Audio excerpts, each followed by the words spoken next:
Well, Alhaji Lai Mohammed, Minister for Information and Culture, is still with us in the studios. Just before we continue our questioning here in Abuja, I understand that my colleagues in Lagos have some questions for you. Well, yes, indeed. We'd just like to clarify, because the information available to a lot of people is that she's got cancer. So we're just wondering, with respect to those who are protesting, asking that she be brought back to face charges here, and then the government rep who also spoke that they were going to follow due process may have conveyed a message that yes, there are plans to bring her back. But just wondering, is the government aware, or have they been able to confirm her state of health? Well, I'm not aware of that.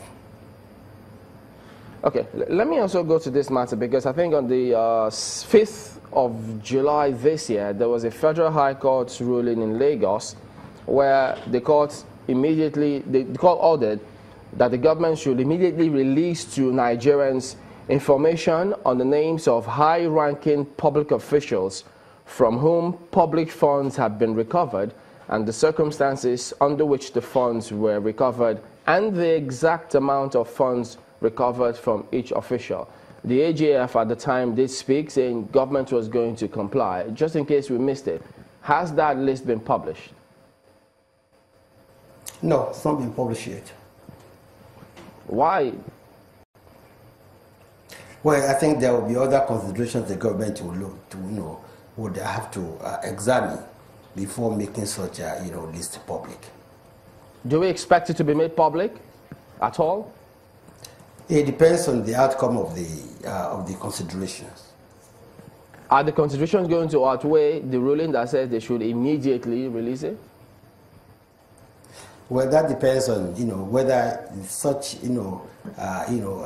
release will not tamper with the fight against corruption, whether it's going to advance it or it's going to slow it down. But isn't that tantamount to disobedience to the court order, especially if it has not been? No, I don't think so. I don't think so. No. Okay. Do you have any information for us about the reports that the vice president submitted to the president about that probe of the SGF and the DG of the NIA? No, I don't. I think that report was submitted, I think, on Wednesday last week. Okay. Do we expect the president to make it public, or are you going to eventually brief the country on what the actions will be? Looks like we've lost some audio there, but let's talk about this quarrel, which you say that the federal government is not aware of. Now, reading a little more extensively, we understand that the Special Assistant to the AGF on Media and Publicity released a statement talking about the ignoble role of the acting chairman of the Economic and Financial Crimes Commission, Ibrahim Mago, which led to the suspension of Nigeria from the Egmont Group of Financial Intelligence Units. This definitely is a very strong statement talking about ignoble role of acting EFCC chair. Well, you see, if that statement is issued by the special assistant to the AGF, then it gets a bit worrisome. I'm sure that the president would look into the matter and call everybody to order.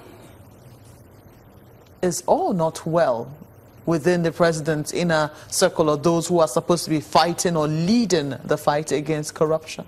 It's not about all not well. It's about people have different ideas and different views about how to fight corruption. But this is not unusual. But I can assure you that the matter will soon be brought under control. It's definitely one that is going out of hand then.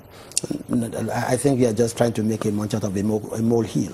I mean, even in the best democracies in the world, you see this, you witness this spat between officials, not as to the goal, but as to the method, of achieving it. Well, before now, there had been accusations as to how the federal government was going about this fight against corruption. Lots of people had said it was not coordinated. They said it was one-sided. And in some instances, they questioned the capacity of the hands that he had put there.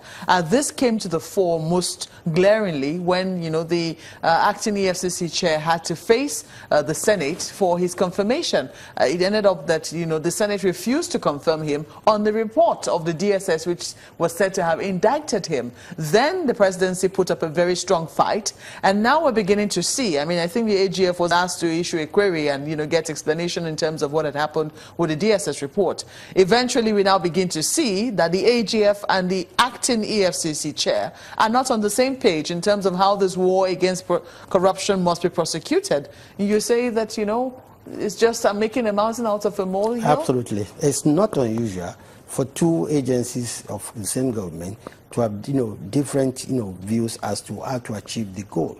But it's a matter that can be resolved and will be resolved. How long is it going to take? Because this looks like one matter that should have been handled way before now. Look, Malkwe, honestly, I don't see the red alert you are raising on this matter. Yes, anywhere in the world, there will be issues, there will be differences between two government officials or operatives, but it will be resolved one way or the other, and it's been looked into. When it begins to come